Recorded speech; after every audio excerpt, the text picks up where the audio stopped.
कहानी की शुरुआत में हम एक बुजुर्ग कपल को देखते हैं जो इस वक्त एक पार्टी में जा रहे थे। रास्ते में उनका हर एक बात पे झगड़ा हो रहा था। जो भी टॉपिक उनके दिमाग में आता उस पर बहस छिड़ जाती। उनका ध्यान एक बार के लिए इतना भटक गया कि एक दूसरी गाड़ी से वो टकराने ही वाले थे। जब वो अपने बेटे के घर पहुंचे, लैरी ने जोआन के हाथ में लगी हुई बैंडेज को उसकी शर्ट से छुपा दिया और उसे याद दिलाया कि आज तुम्हें पूरे परिवार को कैंसर के बारे में बताना है। जोआन ने कहा कि मुझे बस एक दिन और चाहिए, क्योंकि वो आज की पार्टी को खराब नहीं करना चाहती थी। परिवार ने उनका बहुत प्यार से स्वागत किया। उनकी शादी को 65 साल हो चुके थे। उन्होंने जोआन को बताया कि बेसमेंट में उसकी पुरानी फोटोज का एक डब्बा मिला है। उनमें से एक फोटो जोआन की पहली शादी की है, जो कि लूक नाम के एक आदमी के साथ थी जो युद्ध में मारा गया। इसी बीच लैरी के गले में अचानक से कुछ अटक गया। उसे सांस लेने में दिक्कत होने लगी। वो जमीन पर गिर गया। कुछ सेकंडों बाद ही लैरी की अचानक से आंख खुली। वो चौंक कर एक ट्रेन में उठा।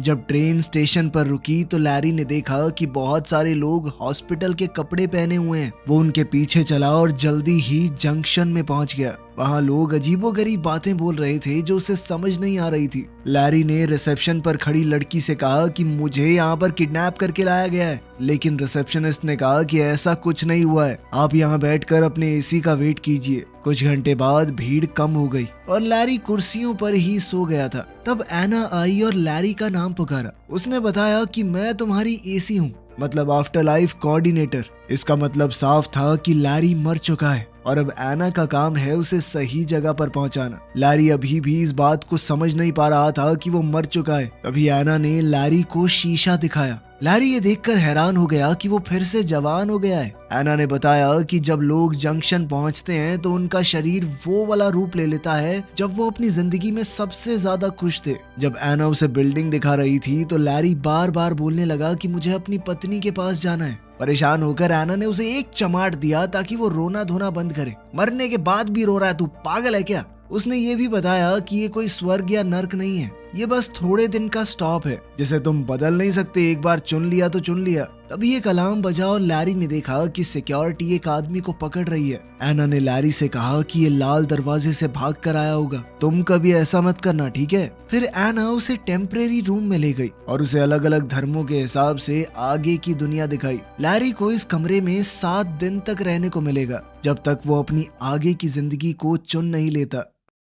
अलमारी में उसके मनपसंद कपड़े रखे हुए थे। कपड़े बदलने के बाद लैरी ने टीवी चलाया, लेकिन सारे टीवी चैनल्स पर यह दिख रहा था कि आप अपनी नई जिंदगी यहाँ शुरू करें, नहीं यहाँ शुरू करें। फिर वो जंक्शन घूमने गया। बहुत सारे स्टॉल देखे जो आगे की जिंदगी का सपना बेच रहे थे। आखिर में भूला भटका वो एक बार में पहुंचा। जैसे ही वो बैठा तो एक सुंदर औरत उसके पास आकर बैठ गई और फ्लर्ट करने लगी। वो दिखा रही थी कि तुम्हारी आगे की जिंदगी दिलचस्प भी हो सकती है। जिस पर लैरी ने कहा कि सॉरी दीदी, मैं शादीशुदा हूँ। बारटेंडर लूक ने लड़की को रोकते हुए कहा कि बार के अंदर एडवर्टाइजमेंट करना अलाउड नहीं है। जिसके बाद वो औरत चुपचाप चली गई। लैरी ने लूक से पूछा कि क्या तुम एक एंजल हो? पर लूक ने कहा कि वो भी उसकी तरह एक आत्मा है जो जंक्शन पर अभी नौकरी कर रही है। लैरी अभी भी थोड़ा कंफ्यूज था तो लूक ने उसे रूल बताए। एक बार अगर तुमने आगे की जिंदगी चुन ली तो उसे बदल नहीं सकते। दूसरी किसी जिंदगी में जाना भी अलाउड नहीं है। अगर कोई भी रूल तोड़ा, ज्यादा दिन यहाँ रुक गए या फिर अपनी जिंदगी बदलने की कोशिश की तो तुम्हें वॉइड में डाल दिया जाएगा। वॉइड एक ऐसी जगह है जहाँ पर सिर्फ अंधेरा होता है, हमेशा के लिए। उनके बीच अच्छी बातचीत हो गई तो लैरी ने लूक को बताया कि यार मेरी पत्नी को कैंसर है, मैंने वादा किया था कि उसका ख्याल रखूंगा। अब बुरा लग रहा है कि उससे पहले ही यहाँ पर आ गया। खैर 1-2 गटकाने के बाद लैरी अपने कमरे में जाकर सो गया। अगली सुबह एना ने बेड पर चढ़कर लैरी को उठाया। बेचारा लैरी चौंक कर उठा। खैर फिर वो एना से पूछने लगा कि लोग यहाँ पर नौकरी क्यों कर रहे हैं। एना ने कहा कि कुछ लोग ये मान ही नहीं पाते कि वो मर चुके हैं। कुछ अपने परिवार या जिनसे भी वो प्यार करते हैं उनका वेट कर रहे हैं कि वो भी एक बार मरने के बाद यहाँ आ जाएं तो फिर चले जाएंगे एक जगह पर। और सबसे ज्यादा बुरा तो उनके साथ हो रहा है जो चुन ही नहीं पाते। लैरी ने पूछा कि मेरी पत्नी का क्या हाल है? जोआन, वो भी जल्दी मरती होगी है ना? लेकिन एना ने कहा कि ये इन्फॉर्मेशन अभी नहीं मिल सकती। लैरी ने फैसला किया कि वो जोआन का इंतजार करेगा। एना ने कहा कि देखो 7 दिन का स्टे तो फ्री है, उसके बाद तुम्हें भी काम करना पड़ेगा अगर रुकना है यहाँ पे, और साथ ही बेसमेंट में शिफ्ट होना पड़ेगा। कुछ दिन निकल गए लेकिन जोआन का कोई अता पता नहीं चला। एना ने कहा कि तुम श्योर हो इसमें कई महीने भी लग सकते हैं, ऐसा भी तो हो सकता है उसका कैंसर ठीक हो गया हो। इसके बाद लैरी ने फैसला किया कि वो एक प्यारा सा घर बसाएगा जोआन की याद में, ताकि जब भी वो आए तो सब कुछ एकदम तैयार हो।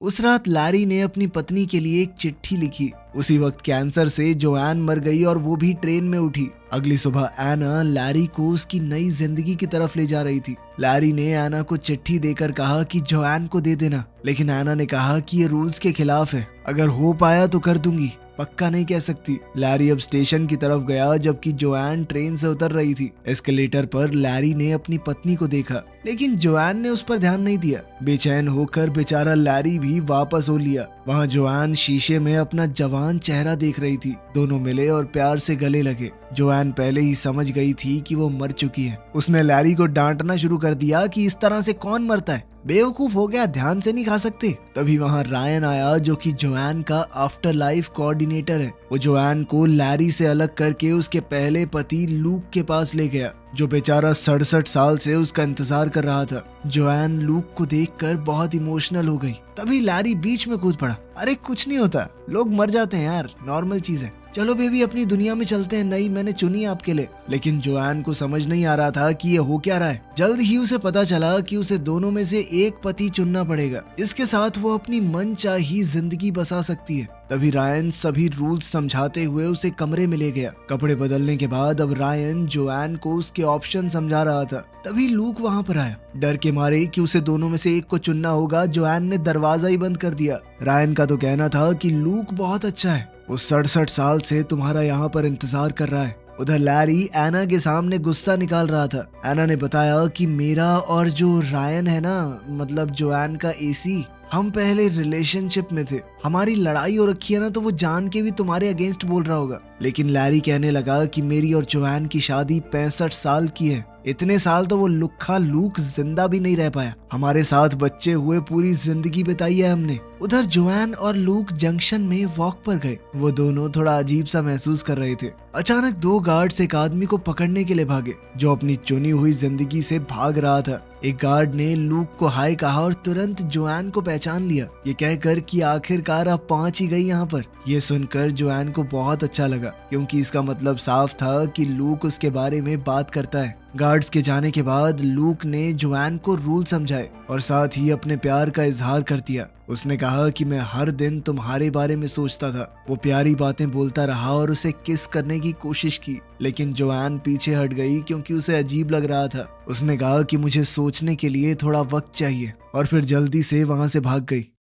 कुछ ही मिनटों बाद लैरी जोआन के कमरे में घुस गया, बहुत सारे आगे की जिंदगी के ऑप्शन लेकर। जोआन घबरा गई और लैरी पर चिल्लाने लगी। उसने उसे भी वही जवाब दिया कि मुझे अभी थोड़ा वक्त चाहिए सोचने के लिए। वो कहने लगी कि पिछले कुछ दिन मेरे बहुत भारी थे, तुम्हारी मौत के बाद पता है मेरी बेस्ट फ्रेंड की भी मौत हो गई। इस बात से लैरी थोड़ा खुश हुआ, क्योंकि वो वैसे भी उसे खास पसंद नहीं थी। लैरी को याद आया कि स्क्वाट करने से जोआन हमेशा शांत हो जाती थी। बुजुर्ग होने के बाद से जोआन स्क्वाट नहीं कर पा रही थी, इसीलिए अब जवान होकर दोबारा से शरीर में ताकत महसूस करके उसे बहुत अच्छा लगा। उधर लैरी फिर से कुछ खा रहा था और उसका गले में दोबारा से खाना अटक गया। इस बात से जोआन अचानक घबरा गई, लेकिन लैरी हंसने लगा कि मर तो चुका हूँ, मजाक कर रहा था मैं बस। इसके बाद लैरी आराम से बेड पे लेट के रिलैक्स करने लगा, लेकिन जोआन ने उसे लात मार के बाहर निकाल दिया, जिसके बाद उस बेचारे को अपने बेसमेंट वाले कमरे में जाना पड़ा। लेकिन वापस जाते हुए लैरी ने एक बोर्ड देखा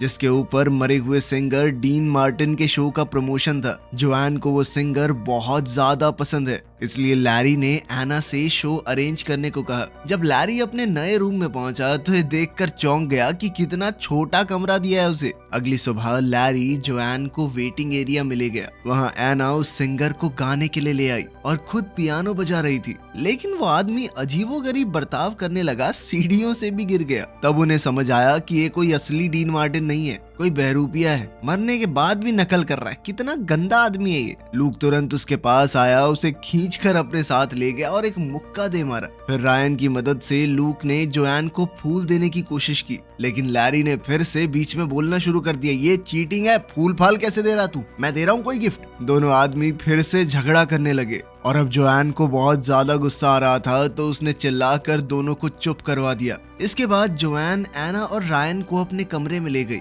और उन दोनों पर काफी देर तक अपना गुस्सा निकाला। फिर उसने चिढ़कर कहा कि कोई तो रास्ता निकालो, ऐसे कैसे फैसला लूं मैं। कोऑर्डिनेटर्स ने रूल तोड़ने के लिए एक लंबी फोन कॉल की। कुछ देर बाद जोआन अपने दोनों पतियों को रूम में ले आई। कोऑर्डिनेटर्स ने बताया कि तुम्हारा केस थोड़ा सा खास है, इस वजह से हमें एक स्पेशल वीजा मिला है। जोआन को 2 बार चुनने की इजाजत मिलेगी। एक बार के लिए वो लैरी के साथ अपनी जिंदगी जाकर देख सकती है और एक बार लूक के साथ। उसके बाद उसे फैसला करना ही होगा। दोनों लड़के फिर से झगड़ा करने लगे कि पहले कौन जाएगा और उनके बीच में हाथापाई होने लगी। इसलिए जोआन फिर से चिल्ला पड़ी। उसने कहा कि पहले कौन जाएगा ये हम टॉस करके पता लगाएंगे। फिर से बहस शुरू हो गई। इस बार रायन ने दोनों को रोका। लैरी ने सिक्का उछाला और लूक जीत गया। ट्रेन राइड के दौरान लूक और जोआन पुराने दिन याद करते रहे। जल्द ही वो एक खूबसूरत पहाड़ पर पहुंचे, जहां साफ आसमान और हरा भरा जंगल है। घूमते हुए दोनों ने बहुत मजे किए, एक दूसरे का हाथ थामकर। शाम को रेस्टोरेंट में डिनर हुआ। जोआन बार बार अपने बच्चों और पोता पोतियों के बारे में बात कर रही थी, जिससे लूक थोड़ा अनकंफर्टेबल हो गया। लूक ने कहा कि मुझे बुरा नहीं लगा, बस ये सोचकर थोड़ा दुख होता है कि तुम्हें ये जिंदगी मैं नहीं दे पाया। पर उसे इस बात की खुशी है कि जोआन ने एक अच्छी जिंदगी जी।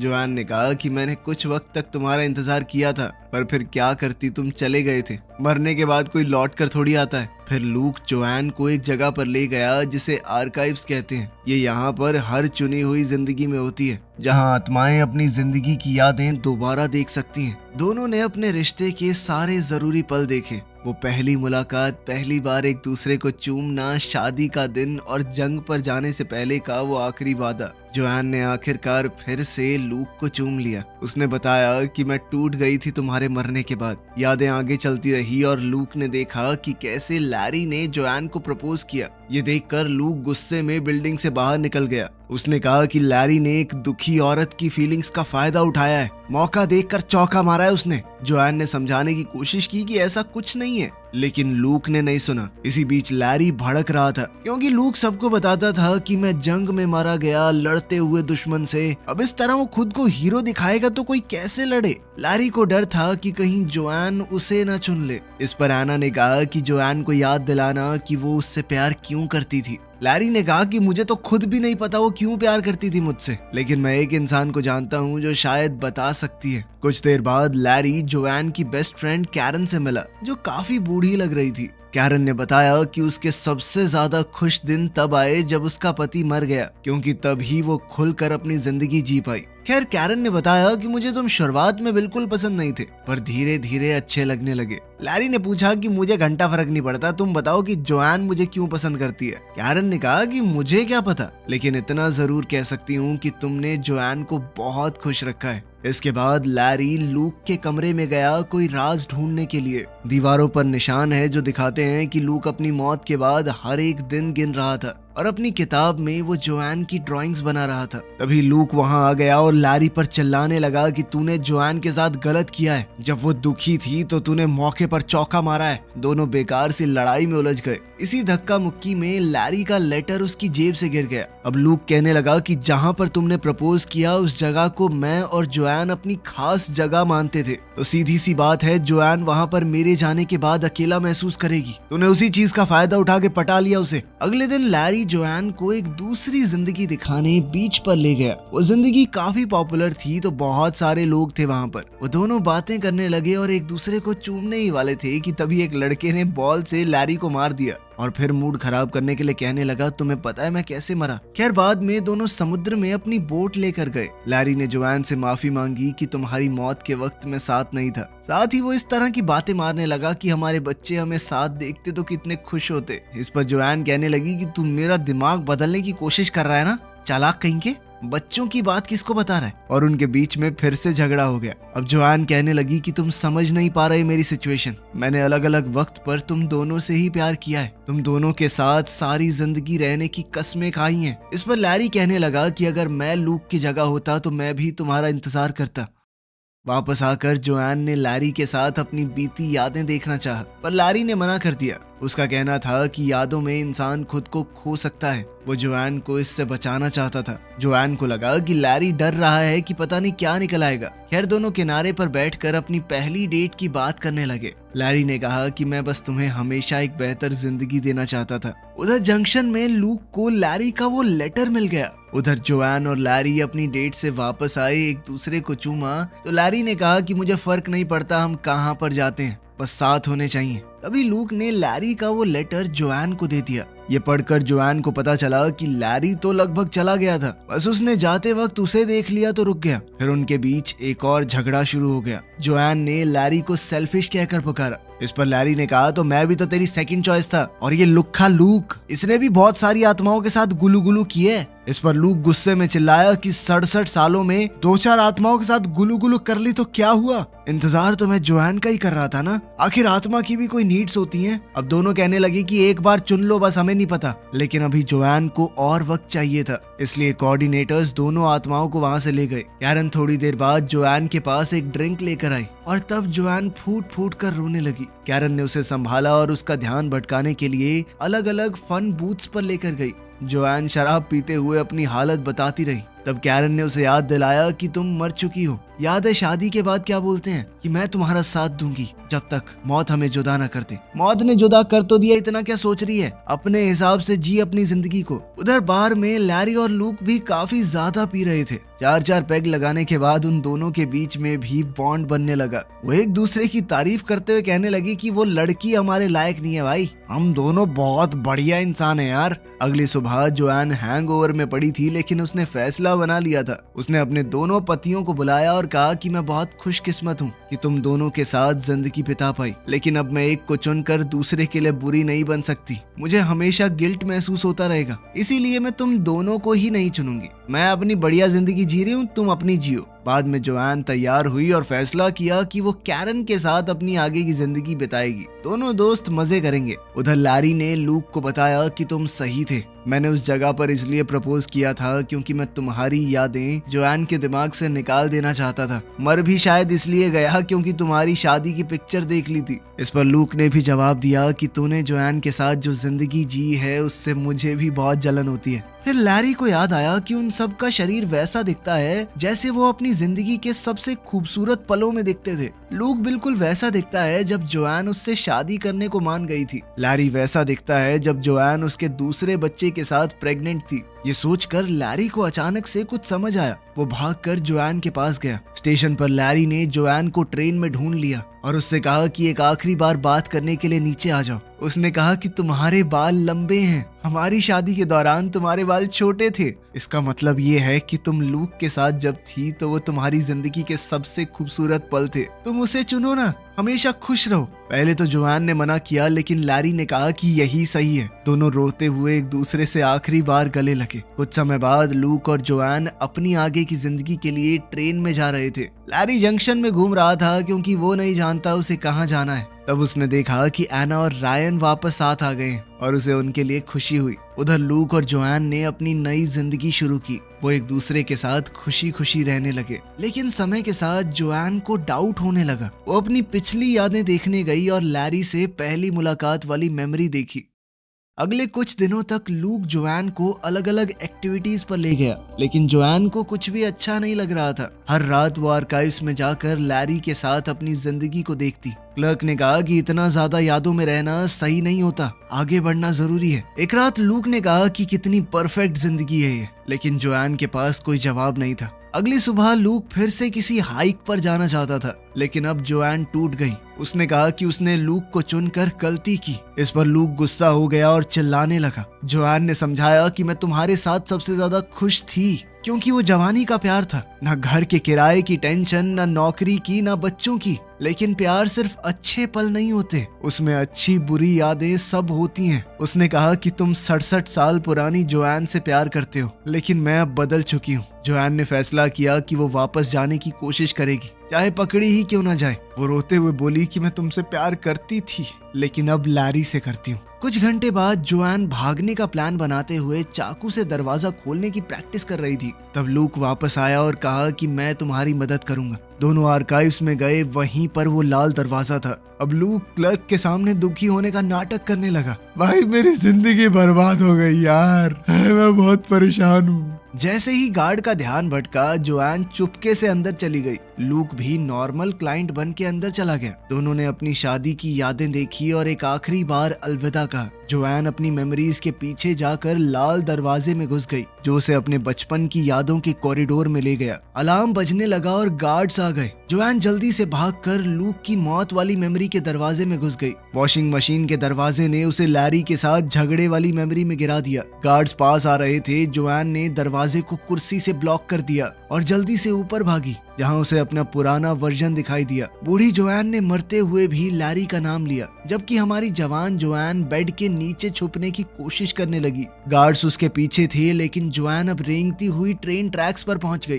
टनल से होते हुए वो जंक्शन में वापस पहुंच गई। रिसेप्शन पर वो लैरी के बारे में पूछ रही थी, लेकिन उसी वक्त उसका वांटेड नोटिस आ गया, जिसके बाद उसे दोबारा से भागना पड़ा। बूथ एरिया में वो रायन और एना से टकरा गई। उन्होंने उसे छुपा दिया और गार्ड्स को गलत डायरेक्शन बता दी। जोआन ने पूछा कि लैरी की आगे की जिंदगी कहाँ है, और कोऑर्डिनेटर्स ने जो जवाब दिया उससे वो हैरान रह गई। लैरी को तो जोआन के बिना कोई जिंदगी चाहिए ही नहीं थी। अब वो भागकर जल्दी से लैरी के पास पहुंची, जो बारटेंडर का काम कर रहा था। दोनों ने एक एक पैग लगाया, जिसके बाद जोआन ने लैरी से कहा कि तुम मेरे साथ चलो, लेकिन मैं पहले ही बता दूं कि मैं रूल तोड़कर यहाँ पर आई हूँ, मेरे साथ फंस सकते हो। लेकिन लैरी ने बिना सोचे समझे हाँ कह दिया। कुछ पलों बाद उन दोनों ने एक ऐसी जिंदगी चुनी जो बिल्कुल उनके शादी वाले घर जैसी है, जिस मोहल्ले में उन्होंने अपनी पूरी जिंदगी बिताई थी। वीडियो पसंद आई तो लाइक कर देना, चैनल को सब्सक्राइब कर लेना। मिलते हैं अगली वीडियो में।